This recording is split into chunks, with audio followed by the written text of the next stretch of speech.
ठेठ हरियाणा देखण हर सुनने वाले ने पवन गिल की राम राम। कांग्रेस छोड़कर भाजपा ज्वाइन करने वाली हरियाणा की तोसाम विधानसभा सीट से विधायक किरण चौधरी विधायकी से इस्तीफा नहीं देंगी। यह हरियाणा बीजेपी की मेगा प्लानिंग का हिस्सा है। इस प्लानिंग के जरिए बीजेपी राज्यसभा सीट में फायदा लेगी। इसके साथ ही यदि मानसून सत्र के दौरान विश्वास मत हासिल करने के लिए फ्लोर टेस्ट भी कराया जाता है तो भी विधानसभा में भाजपा बहुमत में दिखेगी।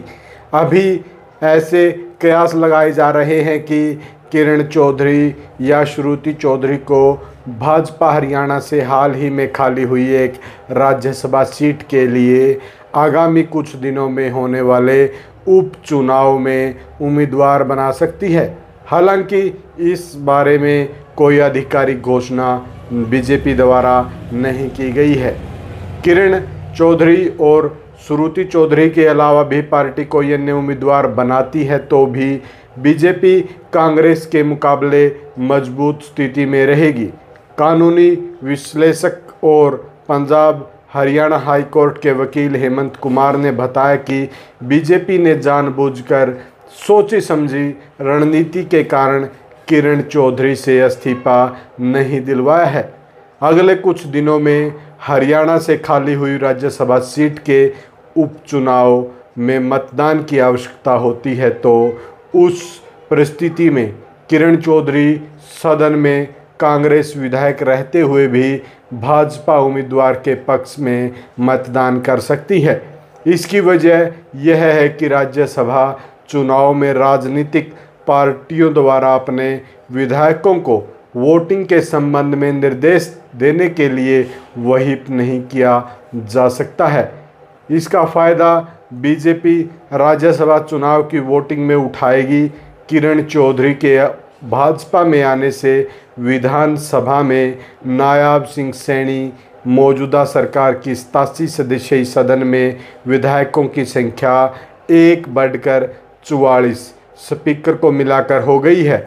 इस संख्या में बीजेपी के 41 विधायक हैं, जबकि एक हलोपा विधायक गोपाल कांडा, किरण चौधरी और एक निर्दलीय विधायक किरण चौधरी के साथ शामिल हैं।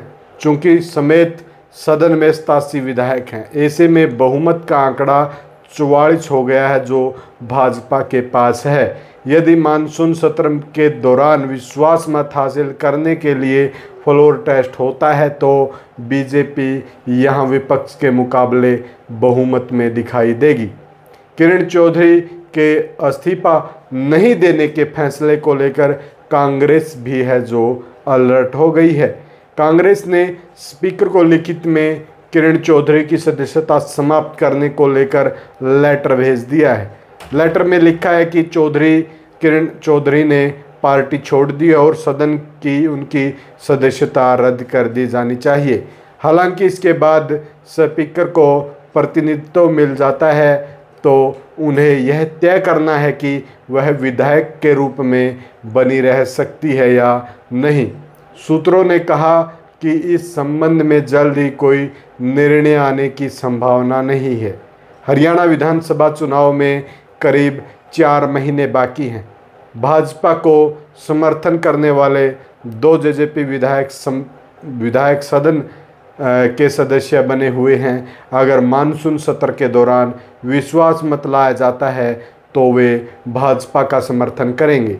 जेजेपी जो नेता और पूर्व मुख्यमंत्री दुष्यंत चौटाला ने जोगीराम सिहाग और रामनिवास सुरजाखेड़ा के खिलाफ कार्रवाई के लिए स्पीकर को एक ज्ञापन दिया है जो स्पीकर के पास लंबित पड़ा है। उम्मीद है कि किरण चौधरी के खिलाफ कांग्रेस का ज्ञापन विधानसभा स्पीकर के खिलाफ पेश किया जाएगा। आपको हमारी छोटी सी रिपोर्ट कैसी लगी? लाइक, शेयर, कमेंट और इस चैनल को सब्सक्राइब करने के साथ साथ बेल आइकन जरूर दबा दें।